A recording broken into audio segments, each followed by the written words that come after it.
Hello everyone, and welcome to Dutch Greybeard. On March 6, I started reading one of my most anticipated books of this year, The Name of the Wind by Patrick Rothfuss. And yes, I know the series isn't finished and that many believe it never will be, but that hasn't prevented me from starting this Kingkiller Chronicle journey with relish. Recently, my high anticipation for a new author, Joe Abercrombie, didn't really work out that great, so I was more than curious to see how I would fare this time around. I read this book together with my good friend BJ Minton. It is very satisfying to exchange observations and experiences along the way with another respected reader. We point out things that stood out to the other and vice versa, which is an enrichment of the reading experience. This was our fifth buddy read. We previously read The Lies of Lamora by Lynch together, Red Rising by Pierce Brown, and two books by Gavriel Kay, his debut novel The Summer Tree, and A Song for Arbonne. I dubbed that last one as the best fantasy novel. Now, having read the first book by Patrick Rothfuss, I may have to revise that statement. I am going to split this video into two sections. The first part will be spoiler-free and will therefore consist mainly of examples of Rothfuss's excellent writing. But in the second section, I do want to talk spoilers. It is impossible otherwise to point out what BJ and I loved the most about this book and what, if anything, we liked less. So, let's go. I got off to a slow start, but once I was able to focus, I could not put this book down anymore. Only a couple of chapters into this book I knew I was holding gold in my hands. Around page 100 I write in the margin, "This is a book to nestle in." The writing of Pat Rothfuss is top level, not overly flowery while polished to the utmost detail. Because of that, I cannot escape to give many quotes from this book. I will warn you when the spoiler section of this video starts, so for now, all the quotes are free of spoilers regarding the story or the characters. I am in awe of the ability of many authors when it comes to writing metaphors, but Rothfuss is without a doubt one of the very best. Let's start off with a couple of examples of the exquisite prose and metaphor of this writer. Old Cub tucked away his bowl of stew with the predatory efficiency of a lifetime bachelor. Sleep met him like a lover in an empty bed. Huddled into a corner those two walls made was a man. The corner those two walls made is such an economical and effective use of words, and it is poetic at the same time. I always like that when inanimate objects are given anima. Or how about this one? "Careful, boy, that one will steal your heart. Men fall for her like wheat before a sickle blade." As usual, BJ got ahead of me in the beginning. Like myself, he was enjoying the story very much. No doubt the comparison with A Song for Arbonne by Gavriel Kay will be made a couple of times during this video, and then particularly about the way both authors can write about music. Both BJ and myself loved this sequence at the end of chapter 14. Words have to find a man's mind before they can touch his heart, and some men's minds are woeful small targets. Music touches their hearts directly, no matter how small or stubborn the mind of the man who listens. Next to these lines I wrote in the margins, "Superb." This book is structured like a play within a play within a play. On the first level, we are in the here and now with the innkeeper called Coat and his alleged pupil or apprentice or assistant called Bast. Let's name him Bast. Some strange and creepy events take place which hint at the fact that magic and dark forces are at play here, but we don't know what or how. In that story, the innkeeper called Coat starts telling his life story to someone called Chronicler. Each leg of his story, which is level 2, takes about 1 day to tell, and as we know, there are 3 days to cover in total. Within this story, we are treated to a couple of other stories, level 3. Normally, I'm not a huge fan of such a structure, but in this case, it works remarkably well. One of the fun things the author does is to address the reader directly regarding the story his main character is telling. While it is the innkeeper who is talking to his listeners, I feel that it is the author in particular talking to me, the reader. A few examples of this. It was one of those perfect autumn days, so common in stories and so rare in the real world. So this is the difference between telling a story and being in one. The story and stories are shrouded in mystery. Still, I never felt lost like I've experienced with many other fantasy books, where the author dumps the reader into the deep without any swimming aids. With The Name of the Wind, not knowing all of the background is nowhere troubling or annoying. The innkeeper is telling his story, and the puzzling events at the beginning of the book, in the here and now, they can wait. We get the feeling that only a small portion of it all is revealed. Why, for instance, calls Bast the innkeeper by the name of Reshi? Or what about the number 3? First, there is the prologue, where 3 kinds of silence are described. Also, this number recurs several times, as if to emphasize its significance. Like when the innkeeper, who, as you may have guessed by now, is in truth the notorious Quoth himself, synchronizes a made-up story with Bast. Listen 3 times, Bast. Do you have it? I hear you 3 times, Reshi. This is how Quoth describes the love between his parents. They seemed so perfectly content. If you can find someone like that, someone who you can hold and close your eyes to the world with, then you're lucky. Wow. Someone who you can close your eyes to the world with. That may be the most beautiful description of love I've ever read, and I've read quite a few. Just amazing. Later on in the book, I read another description of love or the beauty of a woman, which may even be more overwhelming. Bast explains how telling a woman that she's beautiful is not enough. But there's a better way. You show her she's beautiful. You make mirrors of your eyes, prayers of your hands against her body. She transforms. She isn't seen as beautiful. She is beautiful, seen. The "you make mirrors of your eyes" stands out here for me. A shorter one. This is an almost matter-of-fact but incredibly impactful line when Quoth describes an important female character. No matter where she stood, she was in the center of the room. With many books, I feel the need to pause before continuing with a new chapter. With The Name of the Wind, there is no thought at all, and I realize 1 or 2 pages in that I've started reading a new chapter. One of the characters in Quoth's story starts telling a story about a legendary empire and a war that was fought. Even history books that mention them as doubtful rumor have long since crumbled into dust. This reminded me of the beautiful opening paragraph of each Wheel of Time book. Ages come and pass, leaving memories that become legend. Legend fades to myth, and even myth is long forgotten when the age that gave it birth comes again. The storyteller talks about the despair within that empire, which was so bad that mothers could no longer muster enough hope to give their children names.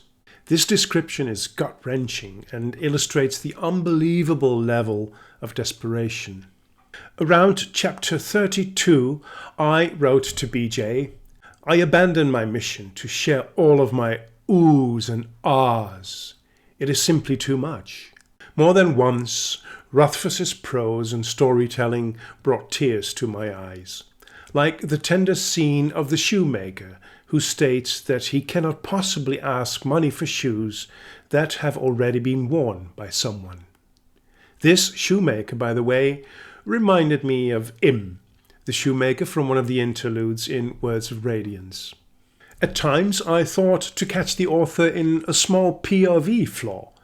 During one of my favourite scenes, which I will talk about in the spoiler section later on, a character who had been nameless up until then suddenly is called by its name by the narrator. Sitting to the left of the Chancellor, Master Rhetorician Hem made a disgusting noise at my comment. If this were a normal POV from Kvothe, who was living this scene, this would have been a flaw. Strictly speaking, he could not yet have known the name of Hem before someone had spoken it. But then I thought, no, the author has not made a mistake at all, because it is Kvothe telling us the story many years after the events took place, so he knows the name of this character already. Later on, in a similar situation, the master namer is all of a sudden called Eladin, without having been introduced by anyone. Having understood at this point how meticulous a writer Rothfuss is, this recurrence made me see how deliberate this seemingly narrative flaw is. In a way, this kind of slip of the usual narration reminds the reader of the fact that we are actually still at the bar in the Waystone Inn, where Kvothe is telling his story to Bast and Chronicler. That is the level of artistry of Rothfuss's writing. If I were to give ratings to separate chapters, chapter number 36 would get 110 points out of 100. I recently learned that it's okay to hand out bonus points for something exceptionally good. In the spoiler section of this video, I will tell you what I love about this chapter. In a mail to BJ, do I have 0 complaints then? Actually, yes. No minor things, not even details. I'm very eager to read on. BJ pointed out something that had occurred to me as well. At times, Kvothe's story gets a bit heisty, which reminded him of Locke Lamora.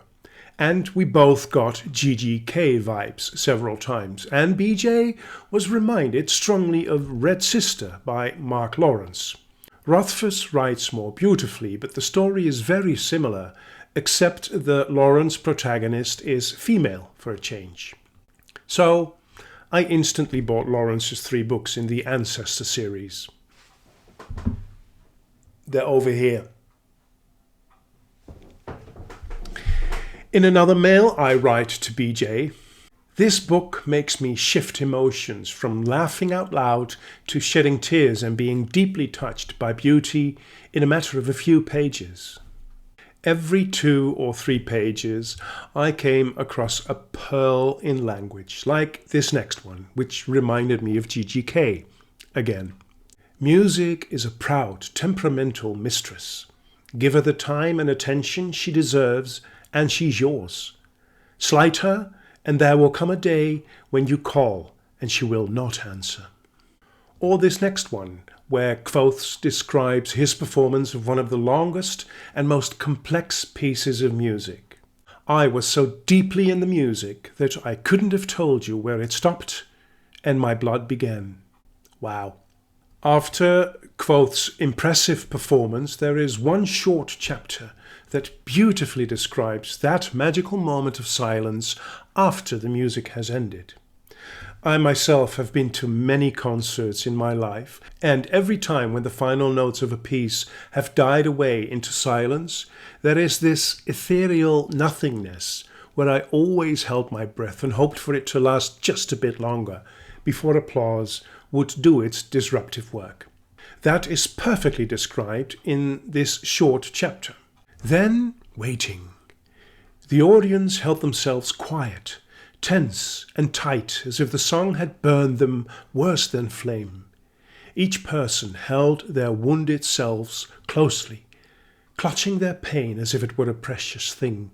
A whisper of bodies slowly becoming no longer still. Then the applause. A roar like leaping flame, like thunder after lightning. After chapter 56, I was so deeply impressed that I wrote in the margin, "Should an author have written an entire shelf full of books to be eligible for being my favorite author?" Let me give you one of the many examples of Rothfuss's brilliant writing. Kvothe tries to compare Denna with a flower. In their conversation, he asks her what flower she would bring him. "A willow blossom," she said without a second's hesitation. "You remind me of a willow. Strong, deep-rooted and hidden. You move easily when the storm comes, but never farther than you wish." In jest, Kvothe tells her to stop her flattery. "Your flattery is naught to me but wind." To which Denna says, "Beyond all other trees the willow moves to the wind's desire." Then, 16 pages later, when Kvothe observes Denna, it says, "She stood with a motion like a willow wand, bending to the wind, and offered me her hand." I love this kind of intricate repetition of the willow in the wind, which makes Rothfuss's writing so magical. Especially when the wind is used in metaphors, it means something in this book. I also adored Ori, a poetic character in the book. She doesn't seem to be part of the plot, although she's very important to Kvothe, and vice versa. This small and mysterious girl regards all inanimate things as sentient, or at least endowed with special abilities. "I brought you a feather with a spring wind in it." When she hands someone an apple, "This one has a wish inside it. Make sure you know what you want before you take a bite." When Kvothe asks her, "How are you?" she answers, "I'm lovely." Ori has stolen my heart. This ends the spoiler-free section of this video. If you haven't read The Name of the Wind and don't want to be spoiled, now is a good time to stop watching this video. Because, spoiler alert, as you know by now, there are many impressive and moving scenes in this book. I want to share just a few of those with you. Since he was a child, growing up with his troupe of musicians and performers, Kvothe has been playing the lute. After the dramatic events where all the people of his troupe, including his mother and father, are brutally murdered by the so-called Chandrian, Kvothe lives of the land like a solitary wanderer. He carries his father's lute as his most precious possession. He incessantly plays all the songs he knows and new songs that he creates. And then he starts playing something other than songs. I would play until it sounded like warm grass and cool breeze. I remember spending nearly 3 whole days trying to capture wind turning a leaf. By the end of the 2nd month, I could play things nearly as easily as I saw and felt them. Sun setting behind the clouds, bird taking a drink, dew in the bracken. I learned to play singing with father by the fire, mother smiling. Needless to say, playing these things hurt, but it was a hurt like tender fingers on lute strings. I bled a bit and hoped that I would callous soon. I mean, come on. This is so emotional and beautiful. Not only is this a perfect metaphor, but it also echoes the end of chapter 16, the chapter where the drama takes place, when Kvothe, for the first time after losing everyone, plays the lute. My fingers hurt, but I played anyway. I played until my fingers bled on the strings. I played until the sun shone through the trees. I played until my arms ached. I played, trying not to remember, until I fell asleep. I have to admit that I shed some tears. Another profound passage, shortly after Kvothe has been so disruptively orphaned, starts at the beginning of chapter 18. To cope with pain, Kvothe explains people can choose one of 4 doors of the mind. First is the door of sleep. Second is the door of forgetting. The saying, "time heals all wounds," is false. Time heals most wounds. The rest are hidden behind this door. Third is the door of madness. Last is the door of death, the final resort. Nothing can hurt us after we are dead, or so we have been told. The chapters that relate how Kvothe survives in the city of Tarbean strongly reminded me of Oliver Twist by Charles Dickens and at times of Locke Lamora. One of the extremely harsh examples of living at the bottom of society is this dark place Kvothe stumbles upon, where small, dirty and disabled children are tied to cots. These outcasts are cared for by old Trappist, a gentle soul. He spent nearly every moment of his waking life in that damp basement, caring for the hopeless people no one else would bother with. BJ wrote to me how hard it is for him to read about child abuse and neglect, but the good Trappist, with his repeatedly soft whispering, what, hush, hush, shone a bright light in this grim scene. He is one of my favorite characters, an angel. As mentioned, chapter 36 is one of the best in the book. Here the 15-year-old Kvothe is tested by the masters to see if he will be admitted into the university. It is common practice, after the applicant has passed the oral exam, for the masters to decide on what fee the student has to pay for tuition. The amount depends. The better the student, the lower the fee. Kvothe has the audacity to ask the masters not only to admit him for free, but to award him with money so that he has something to live on. One of the masters roars, laughing, "Ha! If one student in 10 had half his fire, I'd teach with a whip and chair instead of chalk and slate." Of course, Kvothe is admitted and is awarded the money he asks for. There is so much in the university chapters worth mentioning, but this video is going to be too long as it is already, so I won't. I want to give another example of how great a writer Rothfuss is. His compositional skills, so now and then, reminded me of my favorite Dutch author Jeroen Brouwers. Kvothe is continuously struggling with his lack of money. Reluctantly, he finally gives in and makes a deal with a moneylender called Devi. On his way there, Kvothe remembers a deplorable scene while he lived in Tarbean. A female sweet-eater was willing to do anything to get another sweet to still her addiction. A sailor promised her sweets if she stripped naked and danced for him in the street. She pulled off her clothes and danced desperately. Then, when the sailor laughed and shook his head, she fell to her knees in the snow, begging and weeping, clutching frantically at his legs, promising him anything, anything. Devi unexpectedly turns out to be a young and agreeable woman. Their negotiations hit a barrier, after which Kvothe impulsively visits a music shop. With his last coins, he buys an old and dilapidated lute. After Kvothe has made his final offer, which is all the money he has, it says, "I would do anything to keep this lute. I would dance naked in the snow. I would clutch at his legs, shaking and frantic, promising him anything, anything." This is 7 pages after the memory of the desperate sweet-eater in Tarbean. To me, this is such a subtle use of repetition, which gives so much depth to Kvothe's desperation to be able to possess that lute. After this purchase, he goes back to make the deal with Devi after all.